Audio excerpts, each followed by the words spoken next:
सामना।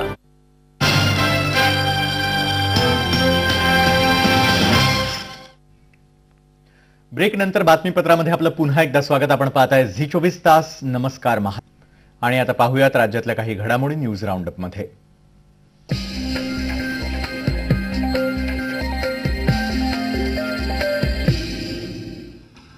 नेटसेटच्या उत्तीर्ण विद्यार्थ्यांनी त्यांच्या व्यथांकडे लक्ष वेधण्यासाठी पुणे विद्यापीठात शुक्रवारी अनोखं आंदोलन केलं। अर्धनग्न आंदोलन करून त्यांनी आपल्या मागण्या मांडण्याचा प्रयत्न केला खरा, पण त्यांच्या पदरी उपेक्षाच आली, कारण कुलगुरू रघुनाथ शेगावकर यांनी त्यांचं निवेदन स्वीकारलंच नाही। हातात निषेधाचे आणि मागण्यांचे फलक, तोंडावर काळी पट्टी आणि शरीरावरती कपड्यांऐवजी आजवर मिळवलेल्या डिग्रीची सर्टिफिकेट्स। नेटसेट धारक विद्यार्थ्यांचं हे आंदोलन पुणे विद्यापीठात लक्षवेधी ठरलं। परीक्षा उत्तीर्ण होऊनही नियुक्ती मिळत नाही। संस्था चालक लाखो रुपयांची मागणी करतात, त्यामुळे त्यांनी हे आंदोलन केलं।